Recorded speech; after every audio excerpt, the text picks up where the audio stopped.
हरियाणा वालों को राम राम। हरियाणा तक का YouTube परिवार हुआ 1 मिलियन के पार। आप सभी का बहुत बहुत शुक्रिया।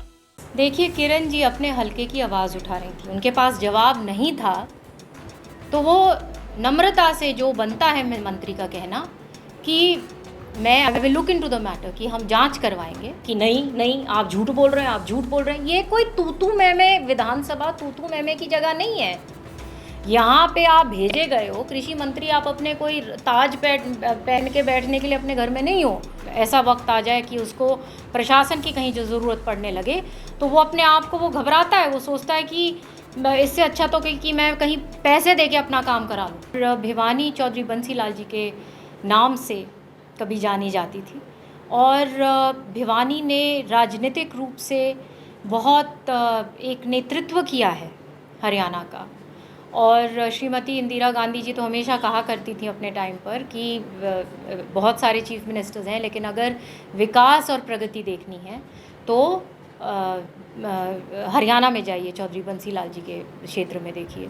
तो यही किरण जी और मेरी मंशा रहती है कि उसी तरीके से और उसी मकाम पर ये क्षेत्र पहुँचे। और इसलिए आप देखते हैं कि यहाँ से एक भावनात्मक लगाव है, लोगों का भी और हमारा भी। 2019 में चुनाव हुआ तो उसमें 4.25 लाख वोटों का मार्जिन था। कैसे तोड़ेंगे चौधरी उस मार्जिन को? देखिए, जैसे मैंने कहा कि लोग, एक भयंकर आंधी चल रही थी उस वक्त और तमाम देश में और प्रदेश में वो एक लहर थी। वो बात अब उसकी बिल्कुल वो बात उल्टी हो चुकी है।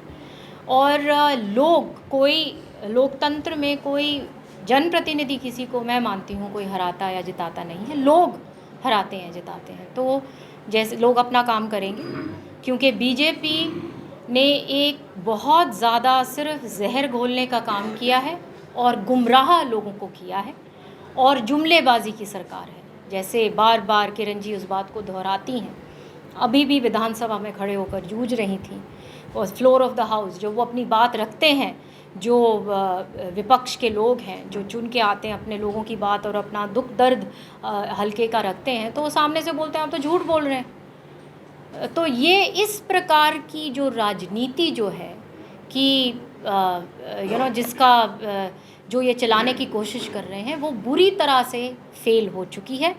चाहे युवा वर्ग हो, चाहे किसान हो, चाहे हमारी माताओं बहनों की बात हो, लॉ एंड ऑर्डर की बात हो। आज के दिन अपने आप को कोई सुरक्षित नहीं मानता हरियाणा में और अपने आप को बेसहाय मानता है। अगर किसी भी, अगर भगवान ना करे उसके ऊपर कोई ऐसा वक्त आ जाए कि उसको प्रशासन की कहीं जो ज़रूरत पड़ने लगे तो वो अपने आप को वो घबराता है, वो सोचता है कि इससे अच्छा तो कि मैं कहीं पैसे दे के अपना काम करा लूँ। वो बातें कह रही हैं वो सही हैं, और किरण चौधरी अपनी बातें सही बता रही थी। सदस्यता कह रहे थे कि सदस्यता छोड़ देंगे, इस तरह की बातें हुई सदन में। तो क्या किस प्रकार से देखते हैं, क्या वास्तव में समस्या है या फिर कृषि मंत्री झूठे बयान दे रहे हैं? देखिए, किरण जी अपने हलके की आवाज़ उठा रही थी, उनके पास जवाब नहीं था, तो वो नम्रता से जो बनता है मंत्री का कहना कि मैं I will look into the matter, कि हम जांच करवाएंगे और जांच में अगर ऐसे निकलेगा जी तो हम उसका सल्यूशन, उस प्रॉब्लम का सल्यूशन निकाल के और लोगों को राहत देंगे। यहाँ पे बिल्कुल ही उलझ गए कि नहीं आप झूठ बोल रहे हैं, आप झूठ बोल रहे हैं। ये कोई तू मैं विधानसभा तू मैं की जगह नहीं है। यहाँ पे आप भेजे गए हो कृषि मंत्री, आप अपने कोई ताज पहन के बैठने के लिए अपने घर में नहीं हो। आपका काम है लोगों का काम करने का, चाहे वो तुशाम का आदमी हो, चाहे वो बाडड़ा का हो, चाहे वो कैथल का हो, चाहे वो अम्बाला का हो। आप तमाम प्रदेश के कृषि मंत्री हो। और अगर कोई जनप्रतिनिधि, और जनप्रतिनिधि भी नहीं, अगर कोई किसान या कोई और आदमी अगर आपको कृषि संबंधित कोई बात कह रहा हो तो आप में इतना अहंकार नहीं होना चाहिए कि आप सोच रहे हो कि उसको सीधा मुंह पे अपने कह रहे हो कि तुम गलत हो मैं सही हूँ। ये क्या मतलब, ये कौन सी दादागिरी है? तो ये काम जो ये लोग करते हैं, इसी प्रकार की राजनीति को लोग अब रिजेक्ट करेंगे।